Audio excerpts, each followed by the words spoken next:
ನಾನು ಏನು ಹೇಳ್ತೀನಿ ಅಂದರೆ, ತಾಯಿ ತಂದೆ ಒಳ್ಳೆ ಮಕ್ಕಳಿಗೆ ಒಳ್ಳೆ ಒಂದು ತಾಯಿ ತಂದೆಯಾಗಿ ನಾವು ಜೀವನ ಮಾಡಬೇಕು. ಮತ್ತು ಮಕ್ಕಳಿಗೆ ಒಳ್ಳೆ ವಿದ್ಯಾಭ್ಯಾಸ ನಮ್ಮಿಂದಾಗಿದ್ದು ನಾವು ಕೊಡೋಣ, ಅದನ್ನು ಮಾಡಬೇಕು.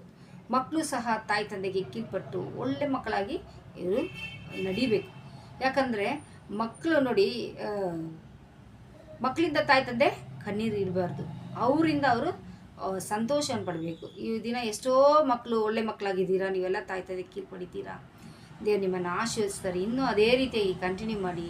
ಚರ್ಚ್ಗಳಿಗೆ ಹೋಗ್ರಿ, ದೇವ್ರ ವಾರ್ತೆಗಳನ್ನ ಓದ್ರಿ. ಚರ್ಚಲ್ಲಿ ಏನು ಹೇಳ್ಕೊಡ್ತಾರೆ ಅಂದರೆ, ಈ ಬೈಬಲ್ಲಿ ನಮಗೆ ಒಳ್ಳೆಯದೇ ಹೇಳ್ಕೊಡೋದು, ಇದರಲ್ಲಿ ಯಾವುದು ಕೆಟ್ಟದ್ದು ಒಂದು ಹೇಳ್ಕೊಡೋಲ್ಲ. ನಮ್ಮನ್ನು ಪರಿಶುದ್ಧವಾಗಿ ಜೀವನ ಮಾಡಬೇಕು, ಪರಿಶುದ್ಧವಾಗಿ ನಾವು ಇರಬೇಕು ಅನ್ನೋದೇ ಇದರಲ್ಲಿರೋದಂಥ ಮುಖ್ಯವಾದಂಥ ಒಂದು ಕಾರ್ಯಗಳು. ನಾನು ನೋಡಿದಾಗ ನಾವು ಈ ರೀತಿಯಾಗಿದ್ದರೆ ಈ ರೀತಿ ಆಶೀರ್ವದಿಸುತ್ತೇನೆ ಅಂತ ಹೇಳ್ತಾರೆ. ಇದ್ರನ್ನ ನೋಡ್ರಿ ಸಾಕು, ಮನಸ್ಸು ಹತ್ರ ಆಲೋಚನೆ ಎಲ್ಲ ಬೇಡ, ಈ ಆಲೋಚನೆ ಮಾತ್ರ ನಮ್ಗೆ ಸಾಕು. ಇದನ್ನು ಓದ್ರಿ.